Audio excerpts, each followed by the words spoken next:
Let's set up a new project and build it using IntelliJ IDEA. This will make our devenv ready to be used in the next videos. Hello everyone, this is Ali Reza. Welcome to the Mentor Code Lab. Today we are going to install plugins on IntelliJ and creating a new project, adding it to GitHub, finally making it buildable and build it and get done with the very first steps needed for every project. Now remember, the very first time you install IntelliJ IDEA and running it, you will not see this window. Instead, you will see a wizard that asks you to choose different things. For example, it will ask you to install some plugins. It will ask you to choose a theme color and some things like that. I personally choose the dark and Dracula for the wizard. The plugins, normally I just check that Gradle, Maven and Ant is being installed, and other than that, maybe Kotlin for Minecraft. But other than that, nothing is special there. Just hit next, next, next, and finally you will see the welcome page. Now in welcome page, you have few sections. The main section that I'm moving my mouse on now is the projects you have. And well, the very first time it's empty because you don't have any projects. On top, you have three options to create a new project, to open a project, or get it from GitHub or any other source. On customize, you can choose the font size, the color theme, and key mapping. Well, don't touch it. We have another place to set these easier. Plugins section, however, the things that are on top are the ones that I installed myself. The things downward is the things that being installed by default, and I didn't touch anything there. If you take a look, whenever you installed the IntelliJ IDEA and Dracula, the buttons around the IDE are just grayscale. So colored icons will make it so that the icons are colorful and more interesting. The theme that I prefer above Dracula is Copilot Dark Theme. So just install it and we will see how we can activate it later. Grazi Pro is all about spell checking and grammar checks, suggesting better English language in your programming. Package search is just searching in the packages. It's nothing special for time being. Rainbow brackets, it has two versions. The light version is free and there is a paid version. I personally use the light version. It's free and I'm satisfied with the result. I didn't see any need to pay, but of course, if you choose the paid version, you will have some extras. Now, you will see the behavior of rainbow brackets later because explaining it is a little bit hard. Finally, if you are going to develop mods for Minecraft, you can use Minecraft development. Now remember, Minecraft development works in two places. The first one is when you want to create a project, and we will see it today. The second place is when you are coding inside the project. The project creation page is not used by us because we have a better way to create our projects. However, when you're typing the code inside Minecraft project, that is where it will be used a lot. If you want to install any plugin in the marketplace, you can search for it. For example, that rainbow bracket, and give it a few seconds. It will find the plugin brackets and it will list it like so. Now, if you see, it doesn't says the light version, so it's the pro version. It says it's freemium, but honestly it's commercial. You have to pay for it, and you see the behavior in the picture. It colors the brackets, the markers and the parentheses in such a way, and even options, I think, the parameters and everything else, it colors it so that they match each other. So for example, if you see this red line, it means, hey, these parentheses are not matching each other, because the outside is this yellow color. Then we have this green, yellow green one, the green one, I don't know the color of this one, the blue one, orange one, and then these two are not matching each other, for example. Same things goes for brackets. So curly brackets are matched both in color and, as you see, the place in this case. So it is used for coloring the code, and I really like it. However, I installed the light version, and this is the premium. Use the free version or subscribe for premium features. So you can hit this, go and subscribe and pay, basically. And the free version is just this. So don't worry about that. Now, if you want to install any other plugin, you can do that. However, I highly suggest that you should keep the plugin count to the minimum possible, because the more plugins you have on the IDE, your IDE will behave slower. Okay, now the next step is to create a project or open a project. If you want to open a project, hit open, go to the folder, the top folder when everything sits in it, select it, hit OK, it will open. However, we want to create a new project. So let's hit the new project, and here we need to, and you see we have a Minecraft here. So when you select Minecraft, it will try to fetch the version for Forge or Fabric or Architecture. And sometimes it fails, sometimes it works, for me at least, because of my internet conditions. But as we say in the Minecraft series, we will create Fabric mods. And Fabric has a template generator himself, so you don't need to worry about, things like this menu here. You really don't need anything about it. So that's it. This Minecraft is not being used. If you are going to work with Android, you need to install the SDK, and then you can create your project. You can create an IDE plugin for the IntelliJ IDEA project. You can use Kotlin. We are not using it. Maven, you can use it. However, the most useful ones are on the top, the new project or empty project. The difference is that the new project will create a class file for you, will create a method inside the class, and basically it's not empty. The empty project is just what it says. It's an empty folder, nothing in it. It's just ready to be used inside IntelliJ. I prefer using the new project, and I will call it Java tutorial. By the way, when it comes to typing, please be patient with me. I'm not the fastest typist out there. Okay, the language is Java. Build system. This is interesting because if you choose IntelliJ, you will use the built-in IntelliJ's compiler. If you choose Maven, then you have to write Maven scripts for building. In Minecraft, for example, you will use Gradle, and thanks God, they provide the Gradle file for you. So in our case, we will go with IntelliJ. The JDK, now because I program Minecraft and I use Java only for Minecraft, I downloaded Temurin 17, not 21. And that's the topmost version that I see. Also, I had 17 from Oracle beforehand, so I see both of them. I use Temurin 17. For Minecraft, anything with 17 is okay. For Java, well, the latest version of Java you installed is the best. Now, add sample code, you can uncheck it, but I keep it checked. Advanced settings, you don't need to change anything here. Hit create, and your project is ready to use. However, the very first thing, don't worry about these.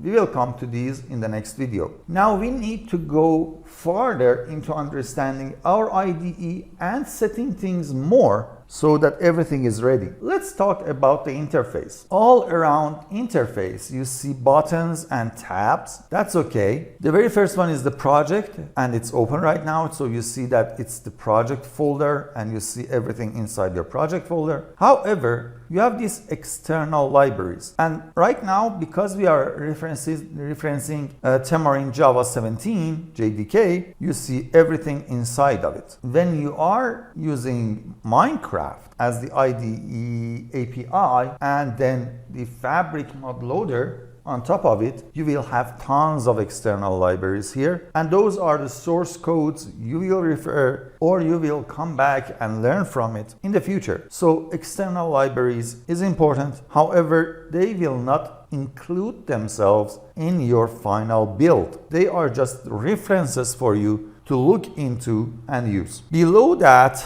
on the left hand side, you have structure. Now, before we go into structure, we need to take a look at this main screen. This main screen on the right side is where you see the inside text of each class or object you have. So you double click on a class or enum or any other object, and they will show up here in tabs beside each other. Each tab that is selected is highlighted with blue line, and everything inside of it will show up in this structure folder. For example, right now you see this main that accepts a string array and returns void. Don't worry about these words that much. If you don't know what is a method or what is the class in theory, well, we have a playlist full of theory material for you. Bookmarks. If I right click on a line number, add a bookmark, you will see it immediately here. And I can rename the bookmark. So instead of this, I can say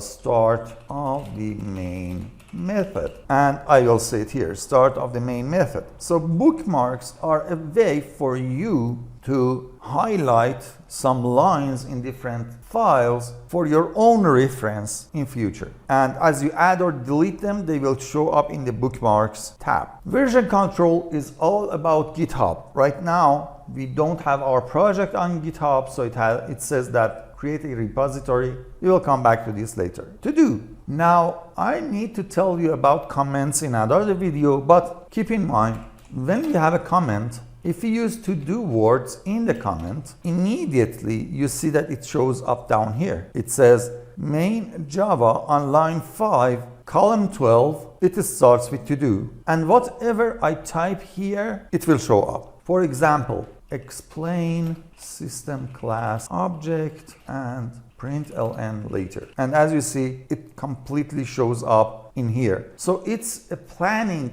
way of reminding yourself what needs to be done inside any file at any time. Maybe I will come back to this to do at the very end of the project. Maybe I will come back to this to do right next day. So I don't know. I may come back to this whenever I need to. It is just there to remind me. When I delete it, it is going to be cleared from the list. Now, problems is when you build a project, if you have any errors, it will show up here. Or for example, if I have an error somewhere in the code, let's say that I will say UT, it immediately shows up here. Cannot resolve symbol UT. So it's a list of errors in your code. And when the error is cleared, it will be cleared. Terminal is a command line terminal that you can use, and it's a PowerShell terminal, by the way. And most of the time, it's being used for few commands on Gradle, or in Forge programming, it is being used for creating the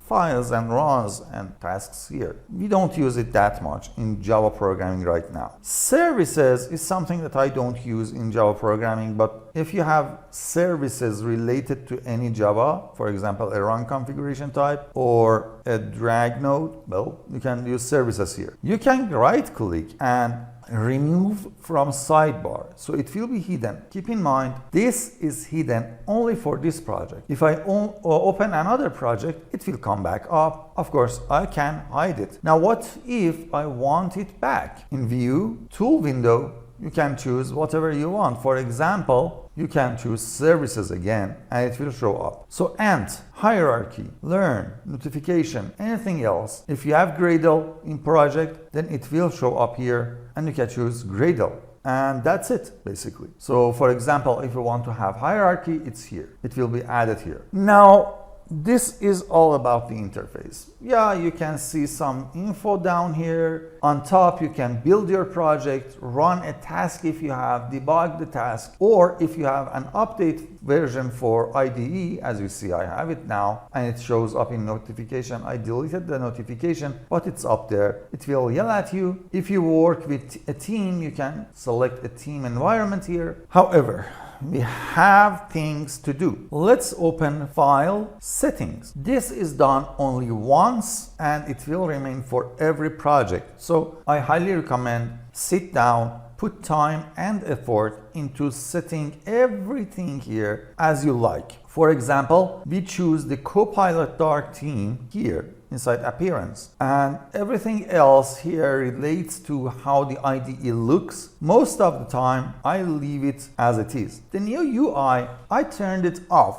It's a nice way of looking at the new user interface of the IDE. However, I still think it's missing some few features there. So I'm still using the old IDE look. Menus and toolbars, don't touch them. It's about these menus on top. For example, maybe you want to remove this navigation bar pop-up menu or the navigation bar toolbar or something from inside of it. You can delete that. However, I highly recommend don't touch it. System settings, I never touch anything here other than HTTP proxy. If you want to use a proxy, you can use it here. And file colors, again, I normally don't touch them other than maybe changing the colors here and there.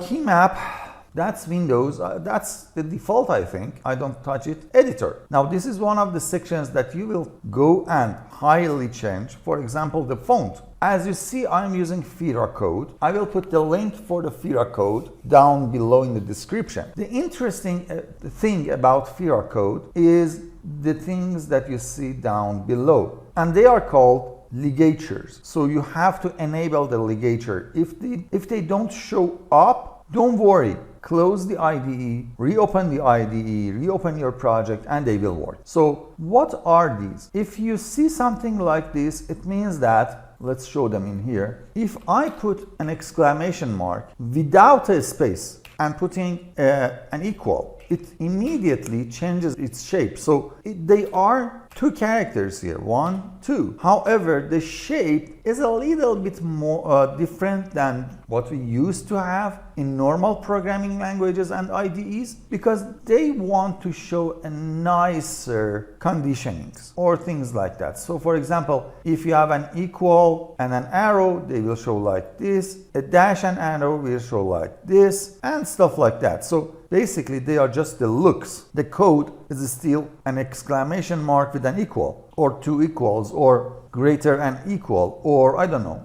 any other combination. So it's just the looks that change, and the font itself is a very readable font for programmers. Now remember, as a programmer, you will look into the monitor for a long time, being able to read the code, being able to easily move toward lines and look at the code and have fun looking at the code is critical there without hurting your eye. That is why I always choose a dark theme and I use a readable font there. Okay, the next thing, in general, normally you wouldn't change much in here. The code editing, match braces, usage of elements at caret, and that's it basically. Error highlighting. It says auto reparse, the delay for auto reparsing if the error is gone or not is 300 milliseconds. You may want to reduce it, but keep in mind reducing these timers for parsing and tooltip delay may cause some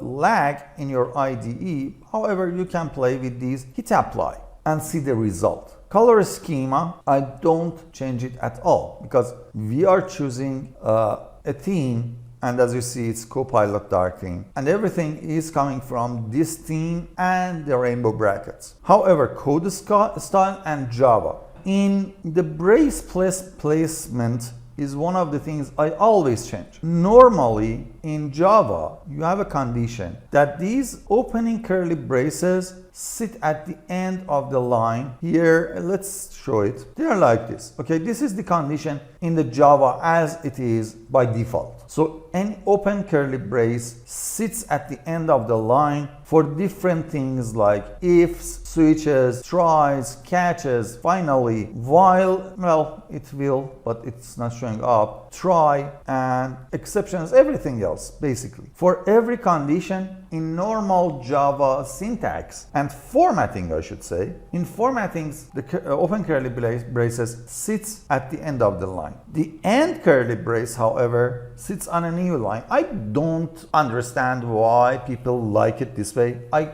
I really can't wrap my brain around this situation. Why is it on a new line? It's not on a new line. So I prefer this the formatting that is being used by C# and other languages, and that is every open curly brace will be on the next line. So basically now we have a matching open and close curly braces on a line. As you see, I can easily put my mouse on the open curly brace, scroll down until I find the closed curly brace, and I know everything in between are sitting in between these two curly braces. And that's my preferred way of looking at the code, and that's the syntax. That's not the syntax, that's the formatting. So another thing, when a code is being generated, you can change the stuff here. And arrangement. Now arrangement is being used when you use the code cleanup commands. They will arrange your code in such a way that you set it here. For example, they will arrange fields first, then initializer blocks, some more fields and initializer blocks, then the constructors, the methods, if you have an enum and interface, and then classes. Now the first fields are public static finals, or any static final in the order that you set here. Then the statics that are not final. The other fields are just the final simple fields that are not statics. If you don't know what is a static class or object, I have a video for that. So I don't touch it that much because personally I think it's a very good arrangement. I don't need to change it. Keep override methods together, I like it. Keep dependent methods together with breadth first order or depth first order. I prefer it to be turned on and the breadth first order. I think it means that the first method that calls for the others will sit on the top. Now imports, I will not touch it. Java documents, you can change them, but I think that's good as it is. Compare your settings with mine. Pause the video and compare. Blank lines is nothing there to touch. However, in tabs and input, because wrapping is all about your personal preference, but tabs is important. I always turn off this use tab character. If you are going to program, you should either use tabs all the time or spaces all the time. Don't mix these things to each other. I personally prefer using spaces. 4 spaces as a tab, indent by 4, and continuation indentation means that if it's a line that is not ended and you want to move into the next line, it will go 4 spaces more forward. That's it basically. The other things that you want to change is inside version control and build. In version control, you want to have a working GitHub user. If you don't have one here, it's empty. Hit this arrow, log in via GitHub. It will ask for permissions to log into GitHub by the browser. If you fail for whatever reason, then you can use log in with token. The token is just something, a long string that will be generated, and it has a life cycle. So you can say that, hey, never expire. If you choose never expire for a token, well, that's golden because you can add that token here and then hit the login. If you have 2-factor authentication turned on, then the token is an easier way to go. So long story short, here is where you log into GitHub using one of those 2 conditions. Build. Now build, normally if you are working with Android, you will change things here. The compiler, you don't need to change anything there. However, in build tools, Gantt, if you have a Gantt home, Maven, if you are using Maven, you need to set these. I'm not using Gantt or Maven, but for Minecraft, we are using Gradle. Now, normally this Gradle user home is empty. So it will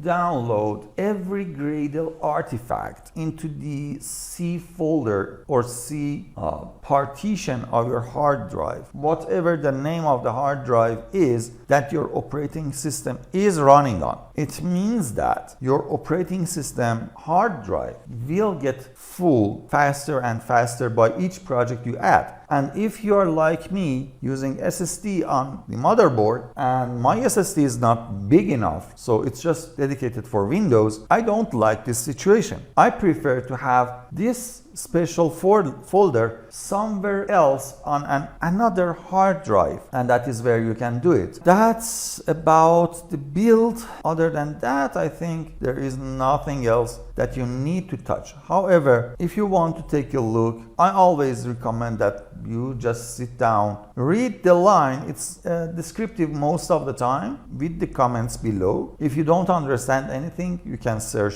Google for it. However, for rainbow brackets, I always highlight all of them, and that's it. Do not rainbowify files with more than 1,000 lines. No, let's make it 10,000 lines. Okay, and hit apply, and then it will take a few seconds because I changed this line, and hit OK. Now, let's continue forward because we still have a little job to do. Two more things left. First things is that our project is sitting on our hard drive, and if anything happens for our hard drive, we will lose our project. Also, if we do something in our project and we make a decision that, you know what, it's not a good way to go and we want to roll back, we can't. However, if we go and share our project on GitHub, we can. For this, you need an active account on GitHub. And when you logged into GitHub successfully, everything is golden. So you can just choose a name. In my case, I prefer not having spaces there, and I can put any description here, remove the private so that it's a public repository so that you guys can see, and I will call it this is the description, the repository for the Java tutorial series on YouTube, and hit share. Now it will create the repository, but it will not send any file into our repository yet. Let's wait and see the result. Okay, the very first thing that you see is this window now. It says initial commit, add files for initial commit. It means that you should add some files into this window with the check marks and put a comment here for yourself so that these check marked files will be uploaded to GitHub, and that's the commit. However, the commit is not sending the files to the GitHub. It will just mark them with the comment ready to be uploaded. So let's say that I'm okay with that, and you see it says pushing to GitHub master. This time it may directly push, but if it fails or if it didn't send us this message, we can use this arrow that calls push. Okay, and push means that now we want to compare the GitHub repository with our local hard drive, comparing the number of commits that we have, and if there is any difference between these, we will push our commits from hard drive up to the repository. Now keep in mind, if for whatever reason your repository is ahead of your local hard drive, then you have to pull using the downward arrow and update your project from the repository and then change things and then re-push back. So that's a Git situation. There are tons of Git tutorials out there. I'm not gonna teach anything about Git because people teach it better than me. Okay, so now first thing's done, and you see that the VCS menu now replaced with Git, and you have commit, push, or update the project, or pull, or fetch. So these are the main commands that you will use, and you can create branches and anything else that's related to GitHub. The last thing you need to do, if you want to build your project, right now if you hit the build project, it will create an output folder with a main.class file sitting in it. However, this is a Java project, so the goal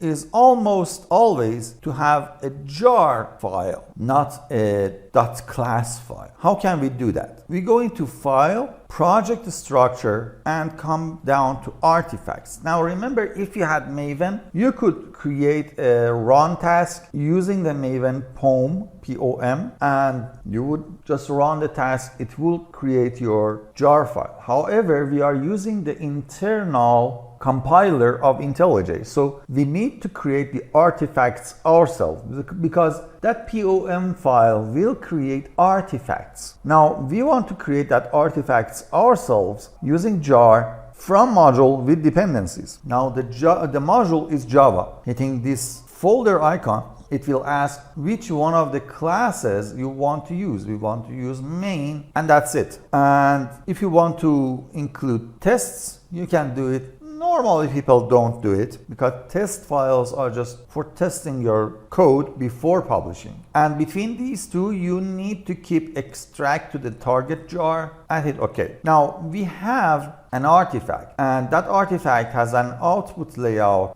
pre-processing, post-processing commands, and if you have any dependencies or if you want any dependencies, you can add them here. Hit OK. Now inside build, from now on we are not going to use build project but build artifacts, and this menu will show up. So we say build, and this build menu shows down. You see that things will work. And when you see this says successful, it means that it's ready. At the same time, look at this, add file to the Git. Do you want to add these new files to the GitHub? I will say don't ask again and add. So we built the project successfully. Now we have an out folder, and inside here, we have artifact, and our jar file is sitting there. You can right click on it and say open in Explorer, and an Explorer window will show up with your jar file sitting in there. So if your jar file would show up any messages on the windows as a pop-up window or anything else, it was okay. However, our jar file right now does nothing other than sending this command hello world